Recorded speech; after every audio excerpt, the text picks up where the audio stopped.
ആരോഗ്യത്തിന് ഏറെ ഗുണങ്ങളുള്ള മുതിര ഇങ്ങനെ കറിയുണ്ടാക്കാം. 1 സ്പൂൺ മാത്രം വെളിച്ചെണ്ണ ചൂടാവുമ്പോൾ കടുക് ജീരകം പൊട്ടിക്കാം. ഇനി 1 കപ്പ് ഉള്ളി, 6 വെളുത്തുള്ളി, കറിവേപ്പില കൂടെ 2 പച്ചമുളക് ചേർത്ത് ഉള്ളിയുടെ നിറം മാറുന്നവരെ വഴറ്റാം. അതിനുശേഷം 1 ടൊമാറ്റോയും 1/4 സ്പൂൺ മഞ്ഞൾപ്പൊടിയും ചേർത്ത് വീണ്ടും വഴറ്റാം. 1 കപ്പ് മുതിര അല്ലെങ്കിൽ ഹോസ് ഗ്രാം എണ്ണ ചേർക്കാതെ വറക്കാം. പ്രോട്ടീൻ റിച്ചായ ആൻറ്റി ഓക്സിഡൻസ് നിറഞ്ഞ ശരീരഭാരം നിയന്ത്രിക്കുന്ന സൂപ്പർ ഫുഡാണ് മുതിര. നല്ല മണം വരുന്നവരെ വറുത്ത ശേഷം 1 കപ്പ് വെള്ളം കൂടെ പാകത്തിന് ഉപ്പ് ചേർത്ത് പ്രഷർ കുക്കറിൽ കുക്ക് ചെയ്യാം.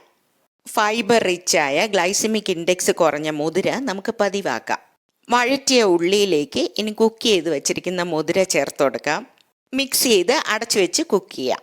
ടേസ്റ്റി കറിയാണ് ഇത്. ആരോഗ്യത്തിന് വളരെയധികം സഹായിക്കുന്ന മുതിര കഴിക്കുന്ന കാര്യത്തിൽ പിശുക്ക് കാണിക്കേണ്ട കാര്യമേ ഇല്ല.